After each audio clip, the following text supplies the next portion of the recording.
Hello and welcome back to my channel. Today's video is a bit different. I would like to share with you 10 hacks for soap makers. Before we even get started with all these hacks, I would like to share something that I like to do as often as possible, which is to start my day by taking a walk, if possible in nature. It doesn't need to be a long walk, and it doesn't need to be a fast walk if you don't like to, but I find this really beneficial for the mood. It helps me extrovert, focus on the tasks of the day, set goals for the week, and it even helps me to get inspired.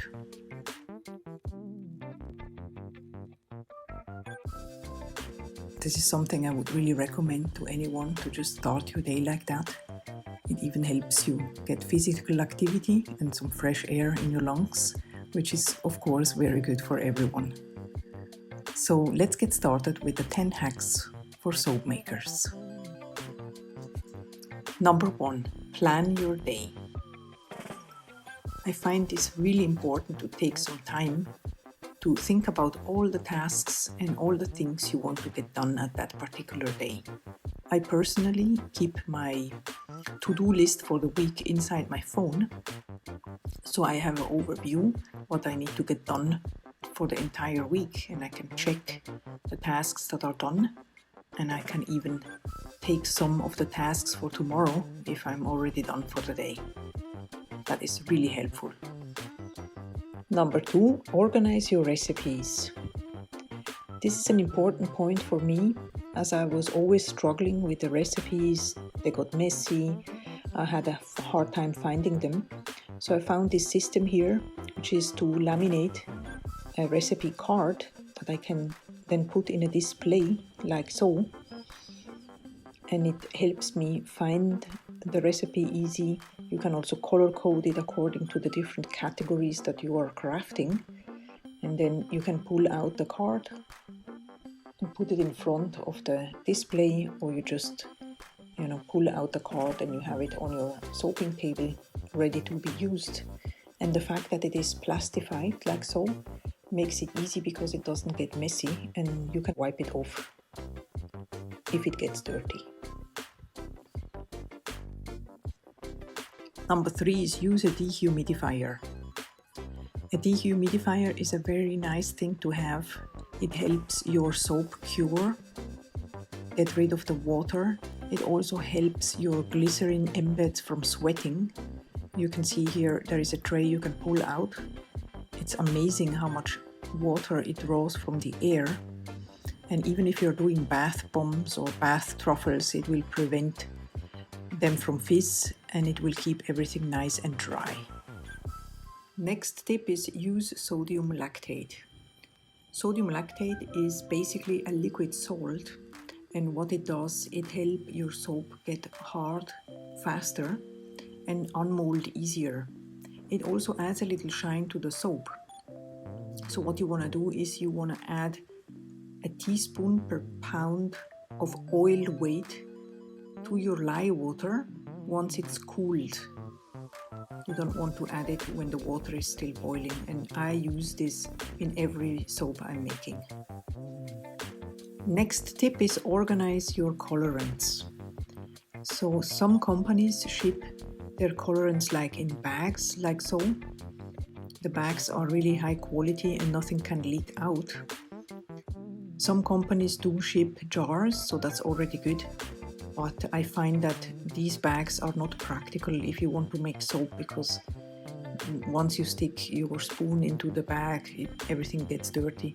So what I like to do is I like to transfer these bags into jars, like so, because you see, opening it, you don't want to have all this trouble while you are soaping. Like, let's say the batter is speeding up trays very quickly and you have to fight with the bag like so.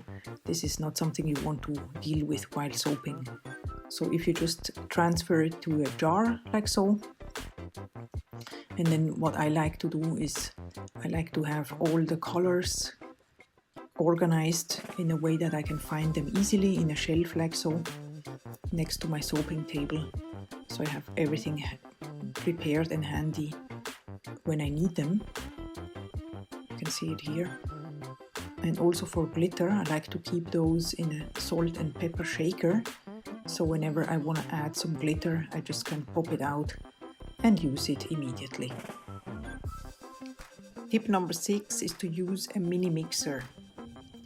Whenever you're working with pigments, it is very useful to use a mini mixer. You can find it basically in every store, and it's very inexpensive as well, and it helps you to disperse the pigments in oil really clump free and to make the mixture really smooth.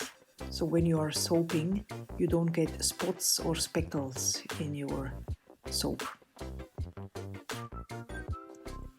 Next tip is leave the dirty dishes. What? Really? Leave the dirty dishes? Yeah, that's right. What I like to do is I leave it for 24 hours and then you have soap, you know. Then what you do is you just put it in your sink, you add water to it, and then you leave it for a couple of hours, and then it's very easy to get them cleaned, as opposed to trying to clean them immediately after soaping when the soap is fresh and you need to be careful and you need a lot of kitchen roll paper to get the oils out of the buckets and going through all this pain. Why, if you just can wait 24 hours and then it's soap anyway, you add water to it and it cleans by itself, you know? So that's a really good trick that saves you time and nerves. Tip number 8 is to make samples. So whenever I'm making a batch of something, I always keep these small molds at hand. So when I have leftovers, I just pop it in these molds, extra molds here, or extra jars like you can see here. You can use this for body butter or waxes or sugar scrubs, and this is a very useful thing because really people love to try things out. I also keep some bags like these ready. You can find them on Amazon. They're very inexpensive and they come like in larger quantities. So let's say, for example, you have a soap in such a small sample size, and then you can just pop it in a bag. You add a label to it, or you can print it out if you have a printer. And then I like to keep these in a space where I have all the samples. So when somebody orders something, I can just add a sample to the order, and that's always nice. Have everything ready. So this means that before you start to actually make the soap, you prepare everything you need on your soaping table, all the utensils, ingredients, and so forth, in a way that you can also easily access it. And this is really important. Like, I typically do this while my lye water cools down. I mentally go through all the steps I need to do. So I also take everything I need, also chopsticks to texture the top, spatulas, rubbing alcohol. If you need to split your batter, an additional container can also be part of it. That's really, really important. I remember a few years back, I don't remember who it was, but it was a soap maker that said that she typically forgets the fragrance oil, so she will put it in the mold, so she will not forget it. That was really funny. And then a kitchen roll is really handy. I always have a couple of those standing around in a kitchen roll holder, so you can easily access it whenever you need it.